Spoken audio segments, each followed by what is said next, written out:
차이나TV 금요일은 세상에서 가장 쉬운 중국 주식 이야기 용인대 중국학과 박승창 교수님 함께 하는데요. 오늘도 아주 중요한 주제를 다뤄주실 예정입니다. 어서 오십시오. 맞습니다. 네.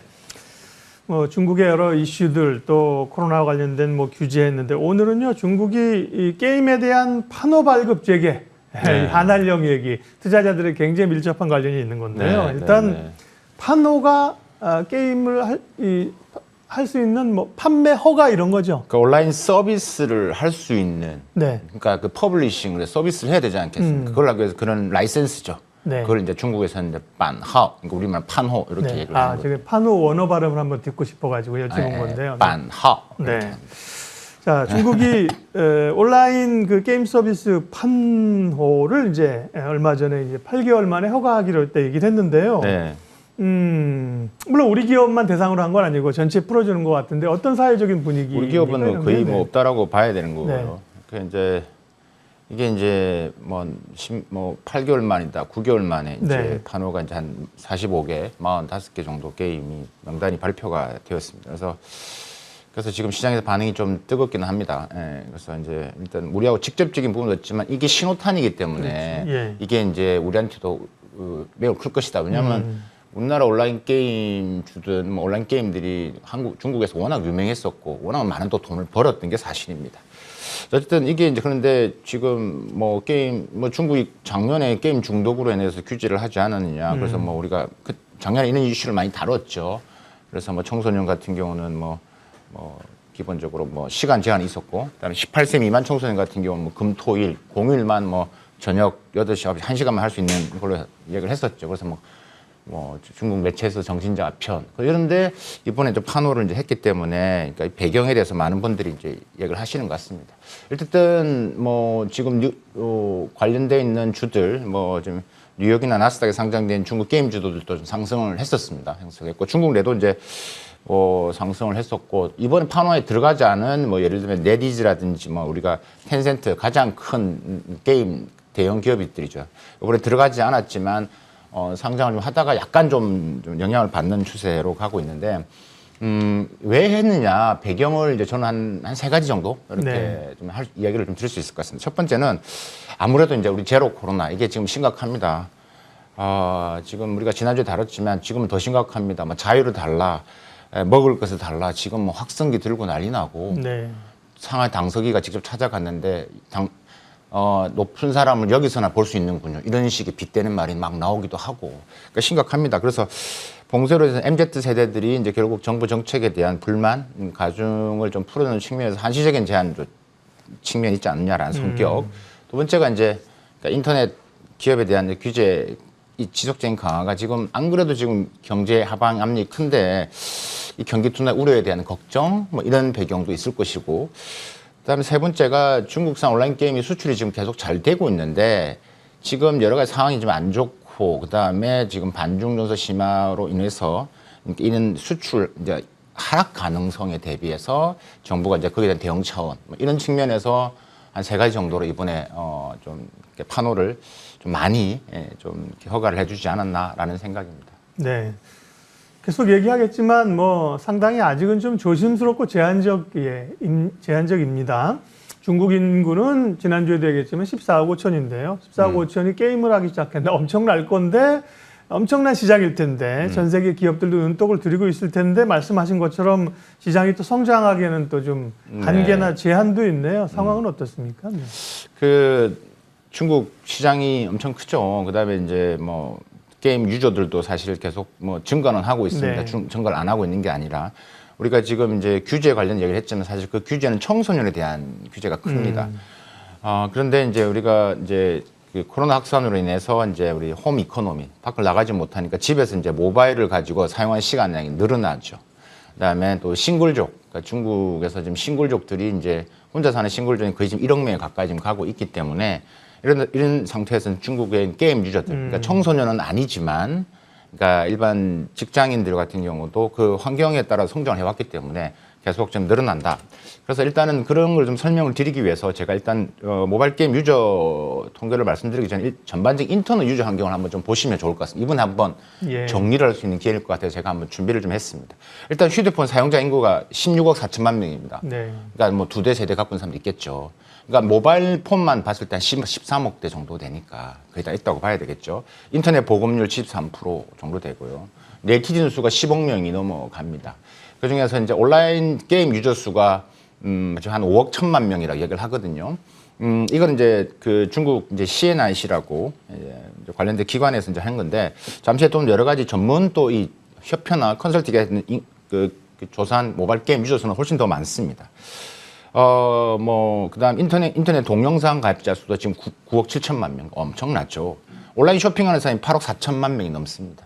그러니까 이제 이 시장이 워낙 크기 때문에 우리가 중국 시장을 봐야 되는 거고, 이제 이런 부분들인데 온라인 배달 음식 주문하는 사람만 5억 4,400만 명 넘는다고 하죠. 단위가 틀립니다. 우리가. 네, 예. 단위가 틀리죠. 네. 이걸 통해서 한번 우리가 정리를 하면서 제가 준비를 좀 했고요. 네. 모바일 게임 유저, 오늘 주제가 이제 모바일 게임이 있기 때문에 이게 이제 중국에 있는 뭐 컨설팅 기관하고 이제 그 게임 관련된 협회가 같이 해서 한 건데 계속 증가를 하고 있죠. 그래서 2021년도 기준 작년을 보시면 6억 5,600만 명으로 증가했다라는 거죠. 그러니까 이 게임 시장이라는 게 모바일 게임 시장이 꽤 큰 거죠. 그러니까 이제 이 코로나로 인해서 모바일 게임 시장은 규전이 있지만 일반 지금 청소년기를 지나서 20대 우리가 말하는 지금 MZ 세대 같은 경우는 게임을 더 많이 하고 그래서 시장이 더 커져가고 있다라고 이제 말씀드릴 수 있을 것 같습니다. 네. 중국이 이제 판호 발급을 다시 했다는 재개했다는 얘기가 나오면서 그날 당일의 아침에 국내 게임주들이요 확 상승했다가 상승폭을 장중에 반납했습니다. 왜냐하면 판호 발급한다 했더니 한국 기업이 일단 안 들어 있었고 그렇죠. 이런 영향이 있었는데요. 그러니까 판호라는 게 온라인 게임의 신규 게임 서비스를 허가내 주는 거라 그러셨죠? 네, 게임 서비스. 예. 근데 작년 7월에 일단 일시적으로 좀 중단을 했다가 지금 다시 재개를 한 건데 그럼 이게 과거에도 중단했다, 놔줬다 계속 이런 패턴이에요? 아니면 작년 7월에 이제 규제 강화한 게 좀 이례적인 행태였어요?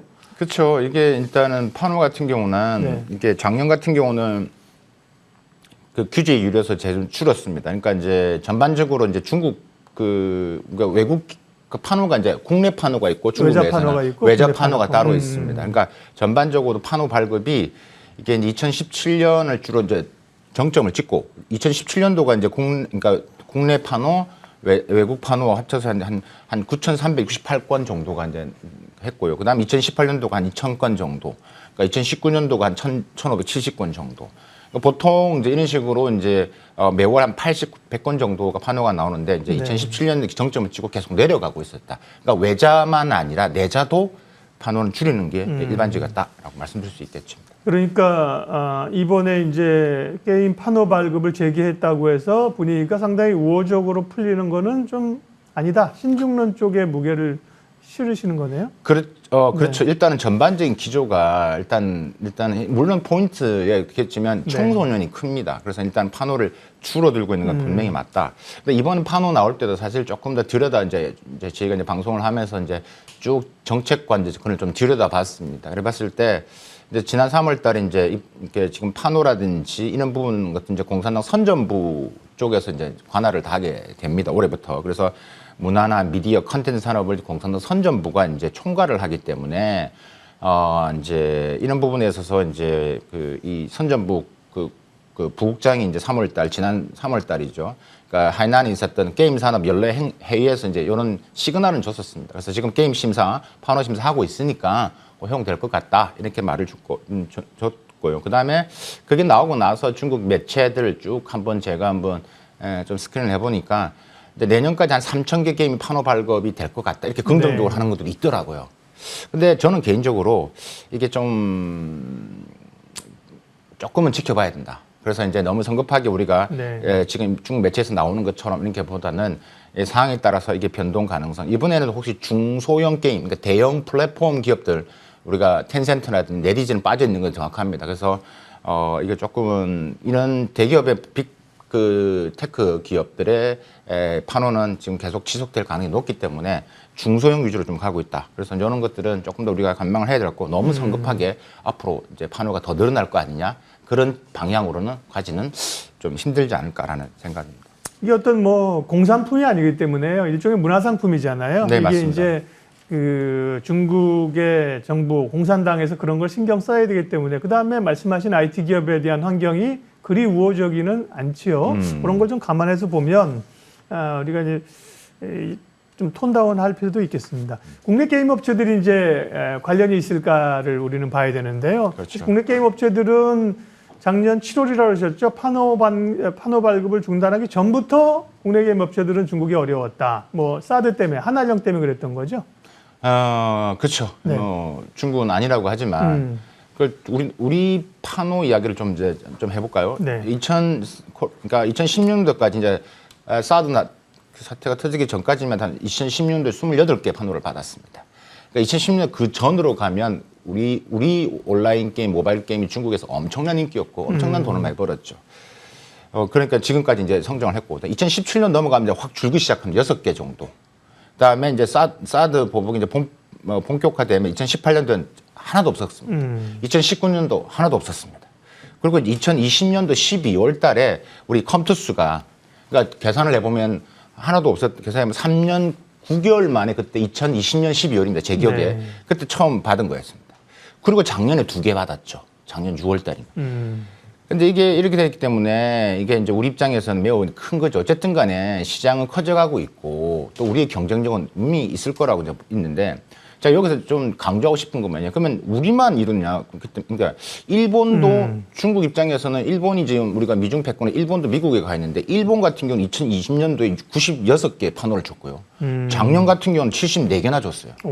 이게 뭐 하고 있냐라는 것들이죠. 저는 이 부분에서 매우 좀 답답한 게 많았었습니다. 솔직히 말씀드리면. 그러니까 결국은. 그러게 중국이 일본하고 관계가 뭐 그리 좋지 않은데. 맞습니다. 그렇죠? 그리고 뭐 우리, 일본 게임 업체들이거는 우리 게임 업체랑 확연하게 차이가 나가지고 한국 기업이 뒤처진다. 그것도 아닐 텐데. 우리가 훨씬 더 잘하는 부분도 많죠. 예. 의아한데요? 그러니까 이런 부분이 있기 때문에 결국은 우리의 교섭 능력이라고 저는 생각합니다. 그냥, 네. 아니, 중국이 만약에 지금 이야기를 하는 게 아니 한한령이 아니다. 그럼 무슨 이유인지 왜 일본과 비교를 해보면 답이 나오는 거잖아요. 너무나 확연히 차이 나는 거기 때문에. 그래서 결국은 우리가 지금 계속 이제 돌아가면 이제 이 미중 신냉전이 있기 때문에 중국 입장에 한국이 매우 중요한 지렛대 역할을 합니다. 매우 중요하기 때문에 좀 강력한 요구가 필요하다. 교섭 능력이 필요하다는 생각이 들고 올해가 어쨌든 한중수교 30주년이고 문화교류회라는 계속 강조하고 있기 때문에 그럼 이런 부분에서 우리가 강력하게 얘기를 한다면 전 좋은 시그널로 우리가 더 많이 받을 수 있는 판호의 기회는 분명히 온다. 그러니까 이게 이번에 하지 못하면 그러니까 정말 아까 일본에 제가 사례를 말씀드렸다시피 이거는 우리 기업들한테 할 이야기가 없는 부분들이고 만약에 중국이 맞다, 한한령이 맞다 이러면 관계없는데 아니다고 했으면 이건 설명으로 안 된다는 이야기죠. 그러게요. 뭐 한한령의 그 기저에 깔려 있는 건 맞죠. 네, 뭐 아니라고 하더라도. 그렇죠. 그들은 그러니까 이야기를 해야 된다는 이야기죠. 그러니까요. 뭐 뒷글 있는 건 맞는데, 근데 외자 판호가 뭐 전 미국이나 일본이나 뭐 전체적으로 규제하는 게 아니라 한국만 유독에 지금 그렇게 있다는 건데요. 판호 얘기 역시나 교수님과 이렇게 깊게 얘기하다 보니까 이해가 많이 됩니다. 그전 뉴스에서 이제 판호를 재개했다더라. 우리 이런 것만 보는데요. 깊게 스토리를 보니까 오늘 방송 보시는 분들 쭉 이해가 될 겁니다. 판매, 판호. 저는 이제 판호라는 얘기보다 그냥 판매허가 이렇게 이해하니까 더 쉽더라고요. 그래. 판매허가, 판호. 네. 그러면 어쨌든 간에 국내 게임사들도 조심스럽지만 이제 추가적인 그 판호를 내줄 때 올해 안에 좀 들어갈 수 있을까요? 기대감, 그죠. 네. 그래서 주가 이제 지금 될 것이냐. 네. 일단은 판호, 그러니까 저는 시간 날이 있을 거라고 봅니다. 어쨌든 오늘 판호를 받을 거로 보고. 그래도 이제 정치적인 교섭력이 필요하다는 말씀이시네요. 그렇지. 아까 말씀 분명히 그것을 이제 이거는 만들어내야 되는 측면이 강하다라고 말씀드릴 것 같고요. 그런데 이제 판호를 받더라도 그 사이에 어떤 일이 벌어졌냐면 지금 이 3, 4년 사이에 우리가 못 들어가고 이런 사이에 이 중국 게임들이 너무나 빨리 성장을 해버렸습니다. 그래서 지금 이제 이제 상황이 역전됐다. 제가 이제 많은 업계분들하고도 소통도 많이 하고 좀 그러는데 그럼 이런 이야기도 많이 하시더라고요. 이렇게 개발하시는 분. 요즘 중국 모바일 게임 줄거리 이런 제작 기술 능가하는 것도 많다. 이런 말씀을 많이 했는데 그게 이제 보면 어떻게 보면 M&A를 통해서 우리 인적 물적 자원들을 많이 중국 키워 나갔죠. 그래서 이제 막강한 자본력, 유통, 퍼블리싱 그러니까 아까 파노 말씀 때 파노라는 결국은 그러니까 중국 내에서 유통, 퍼블리싱을 할 수 있는 자격 이 말이 있기 때문에 이게 이제 중국이 하는 부분 이걸 통해서 중국 기업들이 많이 성장을 했죠. 그다음에 아까 말씀드린 M&A를 통해서 우리 또 기술자를 또 많이 넘어간 것도 솔직히 사실이 맞고요. 이를 해서 중국의 이런 게임 기업들이요 많이 지금 성장을 했고 수출도 많이 합니다. 지금 해외 매출을 한번 보시면요, 제가 좀 그래프를 갖고 왔는데 이 중국 게임의 해외 매출 성장 비율을 보시면요, 뭐 거의 지금 꾸준히 성장하는 모습을 보일 겁니다. 2021년도는 180억 불입니다. 지금 억불 단위이기 때문에 그러니까 꾸준히 올라가 있고 성장을 하고 있다. 그래서 뭐 몇 년 전까지만 해도 뭐 구글 플레이 같은 경우도 한국 모바일 게임이 차지하는 비중이 많았는데 지금 중국산 게임 비중이 훨씬 올라가고 있습니다. 우리나라 시장에도 좀 들어오고 있고요. 그러니까 이제 이런 것들도 이제 우리가 이제 판호가 나더라도 이제 미리 준비를 좀 알고 현업에 계시면 알고 있을 거라는 생각이 듭니다. 그래서 결국 우리 기업들이 조금 공격적으로 좀 신규 IP를 자꾸 이제 발굴하고 제작을 하지 않으면 뭐 중국 시장뿐만 아니라 글로벌 시장 입지도 조금은 이제 그럴 수 있기 때문에 조금 더 이제 이번 기회를 통해서 좀 더 공격적으로 신규 IP를 만드는 작업 할 필요가 있고, 또 하나 이제 중국 그 시장에서 중국 요즘 분위기 게임을 보면 다 이제 전통적인 역사적인 소스를 가지고 만든 게임들이 매우 인기가 높습니다. 그래서 이제 그런 부분이 있기 때문에 그런 또 중국 시장을 본다면 중국 향적인 것들도 좀 제작부터 좀 참고를 하신다라면 좀 더 이제 우리가 더 기회 성장할 수 있는 돈을 벌 수 있는 기회가 많지 않을까라는 생각입니다. 네. 중국 게임 또 해외 매출 추이도 이제 보여주셨는데요. 게임 산업 중국 쉽지 않네요. 그러니까 중국 중국 게임 산업이 이제 뭐 엄청 커진다고 그랬죠. 지금 작년 2021년도 모바일 게임만 봤을 때 우리 네. 돈으로 한 43조 정도가 넘어갑니다. 네. 그러니까 계속 성장할 것으로 보여지고요. 뭐 영향력 커진다라고 아까 말씀을 드렸고, 뭐 지금 미국, 일본, 그다음에 한국도 계속 지금 수출을 하고 있는 상태고 성장세가 두드러진다. 아까 우리 게임 매출 성장에서 보셨다시피 올라가고 있고요. 그러니까 근데 뭐 저는 개인적으로 조금 이제 한계점, 그럼 한계점이라기보다는 약점이 뭐가 있을까? 그러면 중국 올라가는 갈 텐데 두 가지 정도의 좀 이제 뭐 한계점을 이야기한다면 첫 번째가 게임 산업에 대한 이제 부정적인 시각, 그다음에 규제 이런 것들은 당연히 말씀드릴 수 있을 것 같고요. 두 번째가 이제 인구 보너스 효과가 사라지고 오너스 효과. 우리가 인구 줄어들고 있다고 그랬지 않습니까? 네. 그러니까 게임 가입자 수가 아까 데이터를 보셨지만 증가는 하고 있지만 예전만큼 증가폭이 이렇게 쿡쿡 올라가지는 못하고 있다. 그건 인구가 줄어들기 때문에 장시간적인 측면에서는 그런 부분도 있다라고 말씀을 드리고, 그다음에 모바일 게임 침투율, 그죠? 전체 모바일 인터넷 사용자 중에서 모바일 게임하는 가입자 비중도 우리가 아까 이 데이터를 봤지만 와 그렇게 많어 할 수 있지만 그 성장폭이 약간은 제한적일 수도 있다라는 것도 네. 우리가 좀 참고로 알고 계셔야 될 것 같습니다. 중국의 신규 온라인 게임 발급 판호와 관련된 이야기를 깊게 좀 했습니다. 관련해서 사실은 사회적 분위기나 코로나 극복 이런 게 좀 맞물려 있는데요. 리커창 총리가 얼마 전에 이제 관련해서 뭐 경기 너무 위축된다, 살려야 된다 그러면서 네. 코로나 방역 규제 뭐 완화 가능성 얘기도 한번 나왔고 홍콩도 뭐 다시 등교한다 이런 얘기가 살짝 나왔었는데요. 전반적인 그 기조나 움직임 좀 체크해 주세요. 제가 계속 지금 상하이 같은 경우 제일 심하기 때문에 모니터링을 하고 있는데 이미 네. 어떤 말이 도냐면 지금 현재까지 상하이 경제 손실이 한 4,700억 위안이 넘어섰다 이런 말을 하거든요. 그러니까 이제 약 한 90조, 100조 원 정도 같다고 얘기를 하고 있습니다. 그러니까 상하이가 봉쇄가 4월까지 계속 가면 충격이 더 커질 것이고 수출입 타격 매우 심할 거란 이야기 이제 우리가 여러 번 강조를 했는데 그 지난 4월 11일 날 일단 먼저 4월 11일 리커창 총리가 이제 성장률 이제 하향 지금 이제 뭐 목표치가 좀 어려워질 것 같다는 이제 그런 여러 가지 시그널을 던졌고 거기에 따라서 이제 그래서 지역 인프라 그러니까 사업 그러니까 빨리 지금 지역에서 우리가 배정됐던 사업들 빨리 먼저 시행을 해야 된다라고 이제 언급을 했죠. 그래서 이제 대출 금리 낮추고 중소기업 지원한다. 그러니까 이런 것들에 대해서 지금 계속 좀 뭐 이야기가 나왔고 지금 지방 정부에서 지금 하려고 하는데 봉쇄 정책 때문에 지금은 조금 좀 딜레이가 되어 있는 상태죠. 그러다가 이제 최근에 이제 국무원 상무위원회에서 이제 리커창 총리가 이제 이런 이야기를 했었습니다. 이제 그러니까 적절한 시기에 지준율 인하 포함해서 통화 정책 수단 사용해야 된다. 그래서 실물 경제 금융 지원을 해야 된다라는 결국은 이제 우리가 지금 이야기하는 이제 지준율 인하를 통해 유동성을 공급해야 된다라고 이야기를 한 거죠. 그러면 이제 언제 할 것이냐? 근데 그게 시장에서는 받아들이고 있는 것 같습니다. 이게 이제 보통은 이제 보면 보통 총리가 언급을 하고 그러니까 우리가 인민은행에서 이제 해당 주 그 발표하고 나서 그 주에 금융시장 마감을 하고 난 뒤에 지준 인하 발표가 이어지거든요. 그러면 이제 시장에서 언제 바뀌냐? 오늘 15일이니까 오늘 오후쯤 지준 인하가 발표가 나올 것이다. 예. 라는 것도 지금 이미 지금 시장에 돌고 있기 때문에 이제 이것들이 이제 뭐 지준 인하, 그다음 지준 인하뿐만 아니라 더 나아가서는 지금 우리가 MLF, 뭐 대출금리 인하 가능성도 지금 계속 나오고 있고, 이제 그다음에 그렇다라면 기준금리 대상 LPR 같은 것도 이어지는 가능성이 매우 높아질 수밖에 없다. 그래서 그러니까 이런 것들이 지금 뭐 빨리 풀지 않으면 목표치 5.5는 점점 멀어져 가는 거 아니냐라는 것들이 지금 내부적으로 매우 지금 심각하게 지금 좀 대두되고 있고요.